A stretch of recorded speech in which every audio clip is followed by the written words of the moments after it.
Hello everyone, this is Navjot Kaur. Welcome to Education World.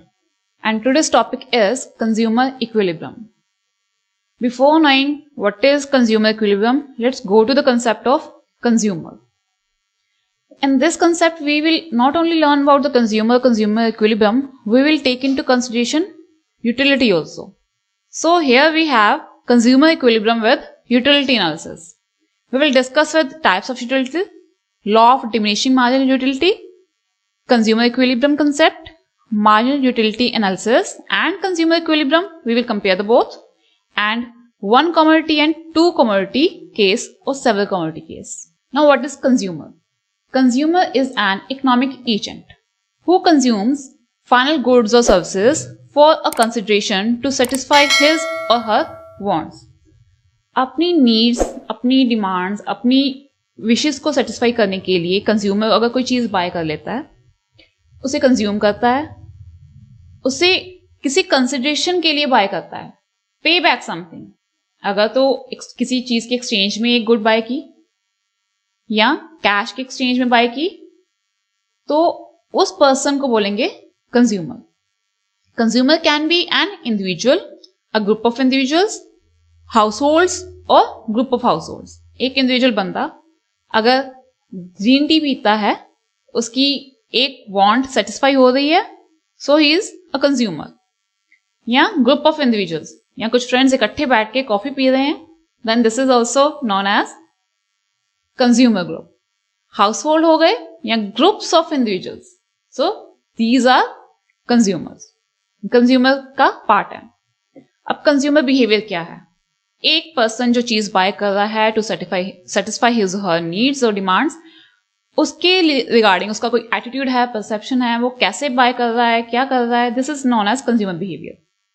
Consumer behaviour refers to the way in which consumers act, क्या वो action ले रहा है, and spend there income, और अपनी income को कैसे खर्च कर रहा है on various goods and services, because human being have unlimited demand.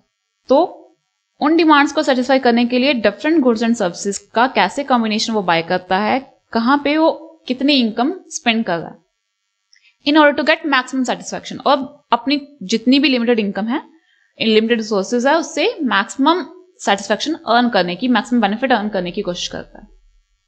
सो उस बिहेवियर को हम बोलेंगे consumer behaviour. We use word needs, wants, demand. So what is difference between the same? Need, want और डिमांड में एक चीज का डिफरेंस है, हमारी विश। विश क्या है? जस्ट हमें कुछ चीज चाहिए, हमारी विशफुल थिंकिंग है, ऐश्वर्या ऐसे मिलना है, this is our wish only. But need क्या है? नीड एक्चुअल में वो चीज है जिससे कोई ना कोई हमें बेनिफिट होगा, हमारी कोई बेसिक रिक्वायरमेंट पूरी होगी। चपाती। हेल्थ के लिए क्या है नीड? एनर्जी चाहिए, वर्क, बॉडी को काम करने के लिए एनर्जी चाहिए। कहां से मिलेगी? कुछ खाने से मिलेगी, फूड से मिलेगी। सो बेसिक रिक्वायरमेंट है बॉडी की फूड, और वो हमारी बेसिक नीड है। लेकिन हम उस फूड को पाने के लिए do we have resources? Yes और नो? अगर तो रिसोर्सेस हैं हमारे पास, तो वो हमारी वांट बन जाती है। जिस बंदे के पास पैसा नहीं है, वो फूड बाय नहीं कर सकता, तो उसकी वो नीड रह जाती है, वो वांट नहीं बन पाती। Wants are requests directed to specific type of items. अब बंदे के पास पैसा नहीं है, फूड लेने के लिए वो हाथ पर मारेगा, कुछ ना कुछ तो काम करेगा, so that he or she earn something, जिससे वो फूड बाय कर सके। तो want की तरफ वो चल रहा है। डिमांड क्या है exactly? Demands are request for specified products that buy is willing to buy and able to buy. अब यहां पे बात आ जाती है, we have need, we have want and we are willing to sacrifice something for the same. कुछ चीज चाहिए, फूड चाहिए, हाथ पैर मार के हमने इनकम भी अर्न कर ली फूड बाय करने के लिए। Now we have the sources and we know what we want and we are ready to sacrifice these sources to have that particular product. तो उस केस में वो हमारी डिमांड है। Now what is utility? Goods, whenever we consume these goods, हमारी कोई ना कोई नीड सेटिस्फाई होती है। So the want satisfying power of a commodity, इसे हम यूटिलिटी कहते हैं। Utility it is derive from consumption of commodity. जब तक किसी चीज को कंज्यूम नहीं करेंगे तब तक उससे यूटिलिटी डिराइव नहीं होगी। क्यों? नीड कोई सेटिस्फाई नहीं हुई। For example a cup of T, glass of water, प्यास लगी है, पानी पीते हो, पानी पीने से प्यास बुझ गई, मीन्स पानी में वो पावर है जिससे हमारी एक नीड, हमारी वांट सेटिस्फाई हो गई। So this is utility of water. Utility can be total और मार्जिनल। टोटल क्या है? सम टोटल ऑफ सेटिस्फैक्शन जो हमें ग्लास ऑफ वाटर से मिला। It is the total satisfaction derived from consumption of a given quantity of a commodity. एक चीज की गिवन क्वांटिटी कंज्यूम की, पानी का एक गिलास पिया, उससे जितनी सेटिस्फैक्शन मिली वो टोटल सेटिस्फैक्शन है। दूसरा ग्लास पिया, दोनों को मिला के अब जितनी सेटिस्फैक्शन मिली टोटल सेटिस्फैक्शन है। In other words it is sum total of marginal utility. अब मार्जिनल यूटिलिटी का टोटल समेशन ले लोगे तो वो भी टोटल यूटिलिटी बनेगी। लेकिन मार्जिनल यूटिलिटी है क्या? Marginal means addition, addition into utility when we consume one more unit. It is a change in total utility resulting from consumption of an additional unit of commodity. अगर हमने एक burger खाया, भूख हमारी satisfy हुई, किस लेवल तक हुई? बहुत ज्यादा भूख लगी है तो दिल करेगा एक और खा लो। तो सेकेंड एडिशनल जब हमने कंज्यूम किया, फुली सेटिस्फाई हुई। सो जो डिफरेंस आया वो मार्जिनल है। एक यूनिट से कंज्यूम किया, कितनी सेटिस्फैक्शन हुई, दूसरे यूनिट को कंज्यूम किया, कितनी सेटिस्फैक्शन हुई, दोनों का जो डिफरेंस है दैट इज मार्जिनल यूटिलिटी। एक एडिशनल यूनिट कंज्यूम करने से टोटल हमारी यूटिलिटी जितनी इंक्रीज होगी वो हमारी क्या है? Marginal utility. अब ये कैसे डिराइव करेंगे? मार्जिनल यूटिलिटी का फॉर्मूला है total utility of nth unit minus total utility of nth minus 1 unit. अगर 10 यूनिट कंज्यूम किए तो 10 की यूटिलिटी मान लो हमें 100% सेटिस्फैक्शन मिल गई, उसमें से अगर 100 यूनिट्स में से 99th यूनिट अगर माइनस करेंगे तो we will get marginal utility of that particular unit. अब यूटिलिटी को मेजर करना कैसे है? इसीलिए we have two concepts, ordinal utility and cardinal utility. Goods ने कितनी सेटिस्फैक्शन दी, कैसे मेजर करेंगे? It can be seen, no. Touch, no. अब इकोनॉमिस्ट ने दो कंसेप्ट बना दिए, ऑर्डिनल एंड कार्डिनल। अब कार्डिनल क्या है? The utility where user satisfaction is derived by consumer from it's consumption and can be expressed in numerical units. सबसे पहले कंसेप्ट आया कार्डिनल यूटिलिटी का, जिसमें इकोनॉमिस्ट ने बोला कि जो भी यूटिलिटी यूजर ने डिराइव की कमोडिटी कंज्यूम करने के बाद, जो भी सेटिस्फैक्शन डिराइव की, उसे उसने क्वांटिफाई कर लिया, 1, 2, 3, 4, तो वो कार्डिनल यूटिलिटी है। नो डाउट ये कहना मुश्किल है कि हर चीज की कितनी सेटिस्फैक्शन मिली। अब इस अप्रोच को हम क्वांटिटेटिव अप्रोच कहते हैं, बिकॉज हमने ये सेटिस्फैक्शन को न्यूमेरिकली मेंशन किया। बट अब ये चीज पॉसिबल नहीं है। So we have ordinal utility, new concept आया, the utility where user satisfaction of a commodity is evaluated by preference but cannot be written in number. अब एक्चुअल में रियल लाइफ में यही चीज पॉसिबल है कि we cannot write utility into numbers. तो फिर सेकेंड कंसेप्ट आया इसकी क्रिटिसिज्म को ओवरकम करने के लिए कि हम प्रेफरेंस बता देते हैं, एप्पल खाने से ज्यादा सेटिस्फेक्शन मिली या ऑरेंज खाने से, बर्गर खाने से ज्यादा मिली या कोल्ड ड्रिंक पीने से। सो वी कैन रैंक दम, प्रेफरेंस बता सकते हैं कि फर्स्ट हमारी प्रेफरेंस ये है, सेकंड ये है। अब कार्डिनल को हमने क्वांटिटेटिव बोला, लेकिन ऑर्डिनल क्वालिटेटिव हो गया, बिकॉज हम कंपैरिजन कर रहे हैं ना, फर्स्ट एंड सेकंड आ गया इसमें। कार्डिनल यूटिलिटी में हम न्यूमेरिकल जो लिखेंगे 10, 20 सेटिस्फैक्शन मिली है, उसे यूटिल, मेजरमेंट यूनिट क्या है हमारा, यूटिल। जैसे हम डिस्टेंस को मेजरमेंट करते हैं तो किलोमीटर्स, माइल्स में लिखते हैं, तो सेटिस्फैक्शन के लिए यूटिल, इसलिए यूटिलिटी एनालिसिस लिया। लेकिन ऑर्डिनल यूटिलिटी में वी गिव रैंक्स कि फर्स्ट रैंक इसको मिला, सेकंड इसको, थर्ड इसको, फोर्थ इसको।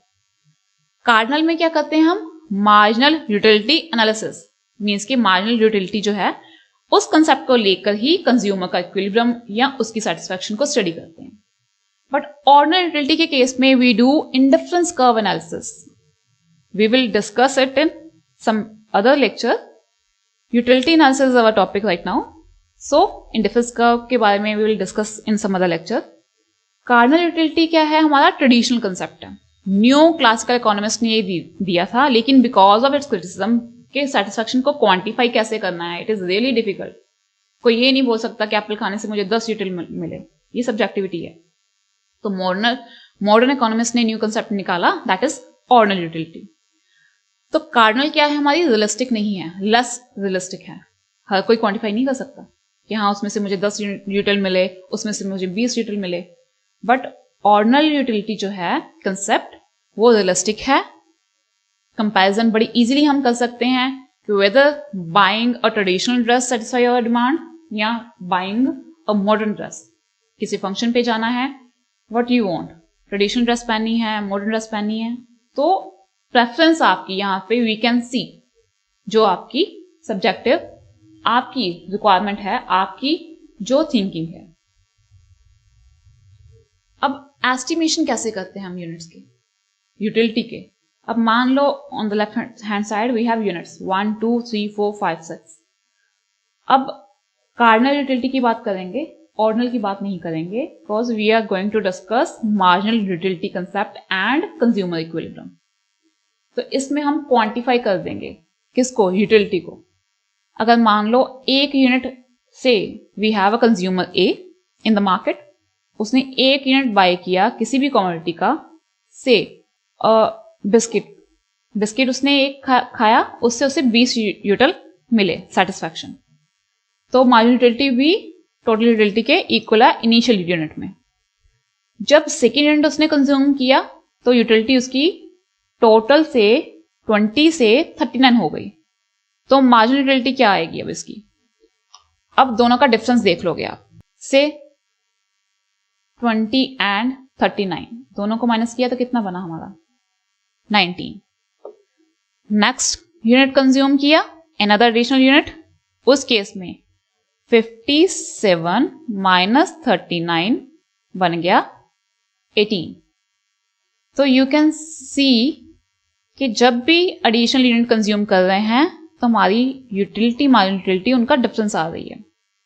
मींस जैसे हमने बोला कि marginal utility of nth unit is equals to total utility of nth minus total utility of nth minus 1. तो इस केस में अगर हमें मार्जिनल यूटिलिटी फोर्थ यूनिट की निकालनी है तो इस यूनिट की टोटल यूटिलिटी उससे पीछे वाले की, दोनों का डिफरेंस लोगे. मींस 72 माइनस 57, तो फोर्थ की मार्जिनल यूटिलिटी हमारी निकल आई 15. लाइकवाइज फिफ्थ यूनिट की अब देखें, फोर्थ एंड फिफ्थ दोनों में यूटिलिटी है सेम टोटल. तो जब टोटल यूटिलिटी सेम आएगी तो फिफ्थ यूनिट की मार्जिनल यूटिलिटी बन जाती है हमारी 0. सिक्स्थ यूनिट में वो कम हो गई, तो मार्जिनल यूटिलिटी क्या हो गई? नेगेटिव. कॉज वो क्या है? डिफरेंस है 2 यूनिट्स के टोटल यूटिलिटी का. जब ये दोनों इक्वल हुए, जब टोटल यूटिलिटी सेम हो जाएगी, मैक्सिमम हो गई, तो मार्जिनल यूटिलिटी 0 हो जाएगी, कॉज डिफरेंस 0 आ गया. और जब वो डिमिनिश होनी शुरू हो गई, कम होनी शुरू हो गई, तो वो मार्जिनल यूटिलिटी हमारी नेगेटिव में चले गई. अब क्वेश्चन ये आता है कि मार्जिनल टोटल यूटिलिटी कम क्यों हुई एंड मार्जिनल यूटिलिटी जो है हमारी वो नेगेटिव क्यों गई? This is the basic relationship between both. जब हमारी टोटल यूटिलिटी, जैसे जैसे कोई भी चीज अगर हम खाएंगे तो उससे क्या होगा? हमारी यूटिलिटी जो है कम होती जाएगी, डिमिनिशिंग मार्जिनल यूटिलिटी. ये टोटल यूटिलिटी का कर्व है. As we go on consuming additional units, पानी पी रहे हैं, एक गिलास, बहुत प्यास लगी है, एक गिलास पिया, अच्छा लगा, दूसरा अच्छा, तीसरा अच्छा, उसके बाद कितना कंज्यूम कर सकते हो आप? एक कैपेसिटी आती है ह्यूमन बीइंग की. उसके बाद पानी भी चाहे जितनी मर्जी प्यास लगी है, ज्यादा नहीं पी पाओगे. तो इसीलिए पहले तो हमारी यूटिलिटी इंक्रीज हुई, इनिशियली इंक्रीज होती गई, किसी लेवल पे आके वो मैक्सिमम हो जाती है, स्टेबल हो जाती है, उस टाइम पे हमारी जो मार्जिनल यूटिलिटी है जीरो हो जाएगी। This is relationship between both. जब टोटल यूटिलिटी इंक्रीज होगी तो मार्जिनल यूटिलिटी भी इंक्रीज होगी, लेकिन उसका रेट कितना होगा, ज्यादा होगा टोटल यूटिलिटी से। जब टोटल यूटिलिटी जो है हमारी मैक्सिमम हो जाएगी तो मार्जिनल यूटिलिटी क्या होगी हमारी, जीरो। लेकिन जब हमारी टोटल यूटिलिटी कम होनी शुरू हो गई कि ज्यादा पानी अब हम नहीं पी सकते, उससे हमें यूटिलिटी जो सेटिस्फेक्शन डिराइव हो रही है अब वो इंक्रीज ही नहीं हो रही, नेगेटिव हो जाएगी हमारी फिर marginal utility. This is a relationship between both. तो ये हमारा होगा मार्जिनल यूटिलिटी का कर्व। टोटल यूटिलिटी भी हमारी नीचे जा रही है, मार्जिनल यूटिलिटी भी हमारी नीचे जा रही है। तो मार्जिनल यूटिलिटी जो है it can B positive, zero and negative. किस केस में, जब हमारी टोटल यूटिलिटी इंक्रीज होगी मार्जिनल यूटिलिटी हमेशा पॉजिटिव रहेगी। जब टोटल यूटिलिटी मैक्सिमम हो गई, स्टेबल हो जाएगी, तो उस टाइम पे मार्जिनल यूटिलिटी हमारी क्या होगी, जीरो।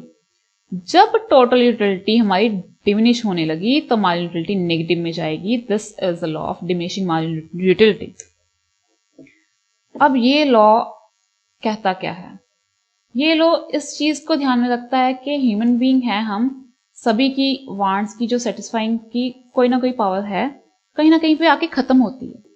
तो this is the relation between total utility and marginal utility. Total increases with increase in consumption of commodity as long as marginal utility is positive. जब तक टोटल यूटिलिटी बढ़ती रहेगी marginal utility भी बढ़ती रहेगी और पॉजिटिव रहेगी। In this phase total utility increases but diminishing rate. Total utility का रेट ऑफ इंक्रीज क्या होगा, डिमिनिशिंग होगा, कम होता जाएगा। As marginal utility from each successive unit tends to diminish, क्योंकि नेक्स्ट यूनिट कंज्यूम करने से हमारी मार्जिनल यूटिलिटी क्या होनी शुरू हो गई, कम होनी शुरू हो गई। और जब टोटल यूटिलिटी मैक्सिमम हो गई, marginal zero and total utility stops rising, बढ़नी बंद हो गई स्टेज पे, 3 स्टेज आ गई। इसे हम पॉइंट ऑफ स्टेटी कहते हैं, सैचुरेशन पॉइंट आ जाता है हमारे यहाँ पे। मीन्स के वांट पूरी सेटिस्फाई हो गई है, इससे ज्यादा हमें जरूरत नहीं है कंज्यूम करने की। कंज्यूम करोगे तो यूटिलिटी क्या होगी, डिमिनिश ही होगी, कम ही होगी। When consumption is increased beyond the point of satiety, total utility starts falling as marginal utility becomes negative. जब total fall करेगी, marginal negative हो जाएगी। अब यही हमारा law of diminishing marginal utility है। Law of diminishing marginal utility states that other things being equal, as consumption increases, the marginal utility derived from each additional unit declines. अब ये law ये बोलता है कि बाकी चीजें सेम रहेंगी, एक पर्सन एक चीज का एडिशनल यूनिट कंज्यूम कर रहा है, जैसे जैसे वो ज्यादा कंज्यूम करता जाएगा कहीं ना कहीं आके वो सैचुरेशन पॉइंट पे आ जाएगा और उसकी एडिशनल यूनिट की utility means marginal utility it will start declining, वो कम होनी शुरू हो जाएगी। Marginal utility is derived as change in utility as an additional unit is consumed, means total utility जो हमारी बढ़ रही है additional unit के साथ, दोनों का डिफरेंस क्या है, हमारी marginal utility। जो total utility में change आएगा एक additional unit consume करने से, this is marginal utility. Marginal utility is incremental increase in utility that results from consumption of one additional unit. Single unit की बात कर रहे हैं कि एक ही unit एडिशनल कंज्यूम किया तो यूटिलिटी में जो डिफरेंस आया it is known as marginal utility.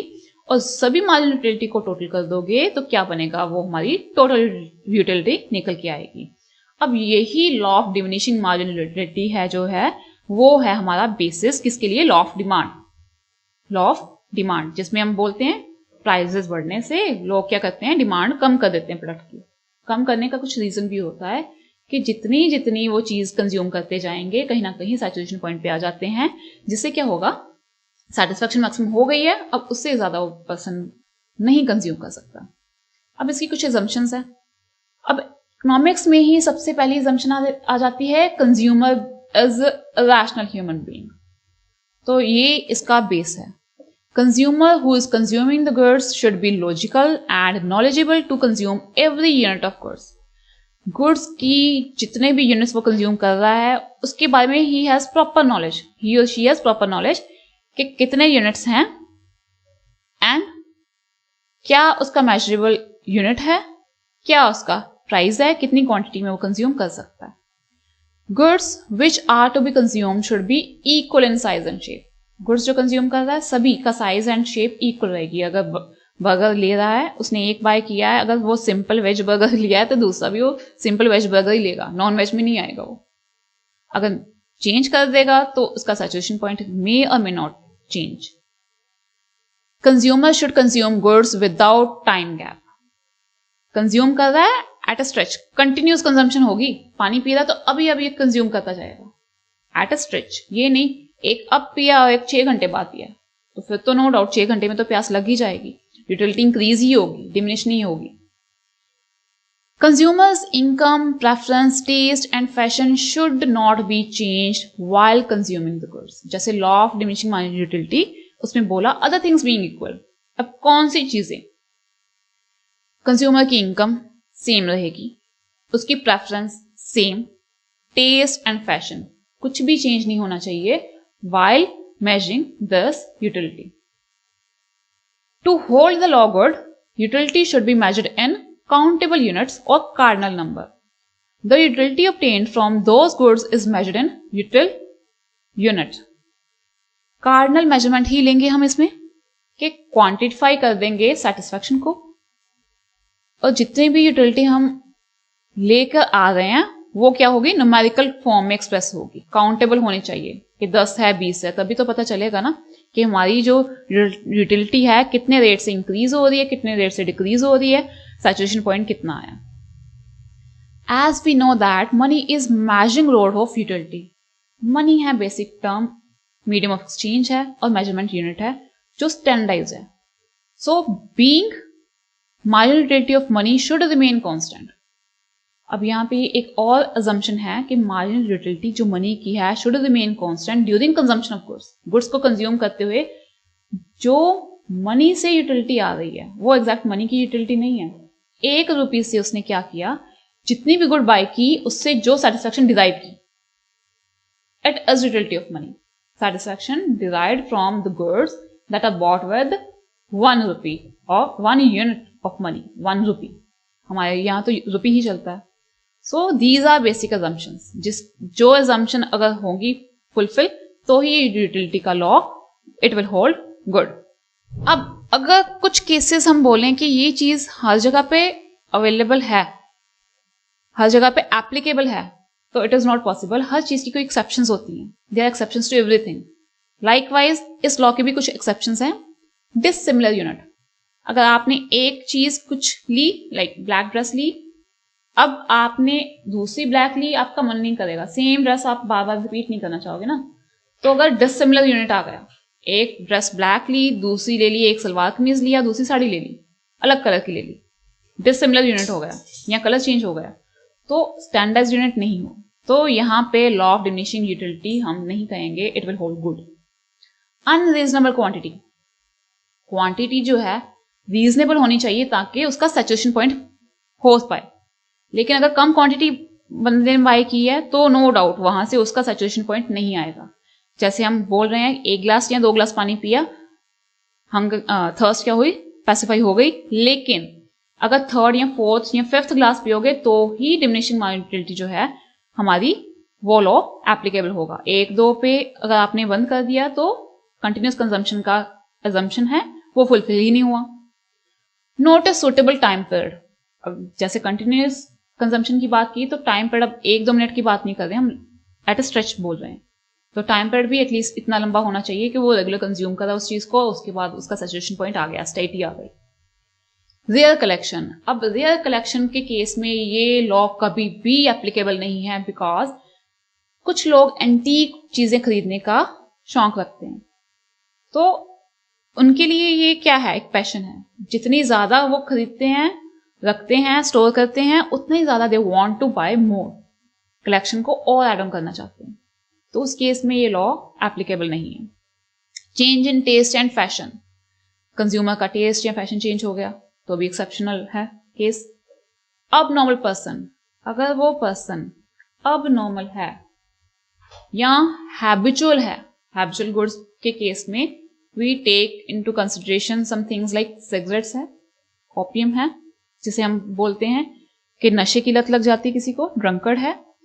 तो वो पर्सन अगर हैबिचुअल है किसी चीज को लेकर या उसका साउंड माइंड नहीं है तो अब नॉर्मल पर्सन है, तो उस केस में भी वी विल से कि ये जितना ज्यादा ड्रंकर्ड ड्रिंक करना शुरू कर देता है, एक लिया अच्छा लगा, दूसरा उससे अच्छा लगा, तीसरा सुरूर चढ़ता है, और लेकिन उसकी भी कहीं ना कहीं लिमिट आती है जब वो एक ऐसे लेवल पे आता है कि वो और कंज्यूम करने की हालत में नहीं होता। But still we will say ये लॉ उस केस में गुड एप्लीकेबल नहीं है। Change in income of consumer, consumer की जैसे जैसे इनकम बढ़ेगी हो सकता है कि वो और एक ही चीज को बाय करने की, कलेक्शन करने के मूड में हो, और जिससे क्या होगा, वो law of diminishing marginality applicable नहीं होगा। So these are exceptions to this law. इसके बाद we will continue with our topic, जिसमें मेजर आता है हमारा consumer equilibrium. So consumer equilibrium है क्या?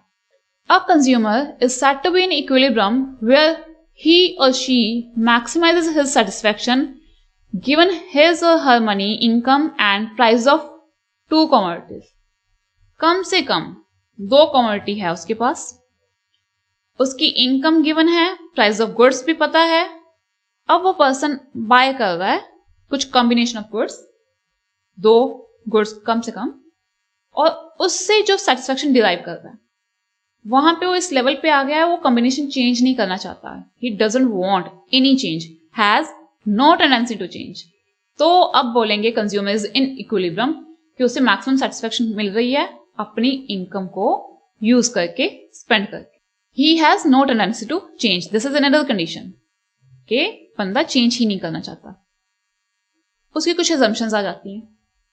सबसे पहले कंज्यूमर इक्विलिब्रियम के लिए we want a rational consumer, वो लॉजिकल थिंकिंग से काम कर रहा है। Second, cardinal measurement. Cardinal measurement में हम बोलेंगे कार्डिनल यूटिलिटी मेजरमेंट, जो भी यूटिलिटी है हमारी, हम उसे किस में मेजर कर रहे हैं? कार्डिनल यूटिल्स में।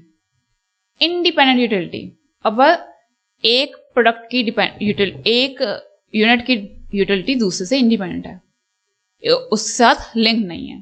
Constant utility of money, money की यूटिलिटी कांस्टेंट रहेगी, and utility of money is worth of a rupee to a consumer, that is utility derived from the good that a consumer can buy with the rupee. एक रुपए से consumer जितनी भी good bye कर रहा है, उससे जो भी यूटिलिटी डिराइव कर रहा है, that will be known as marginal utility of money, ये कांस्टेंट रहनी चाहिए। So these are assumptions of this consumer equilibrium. So this is all about today's topic. Next topic we will continue in our next lecture. Thank you.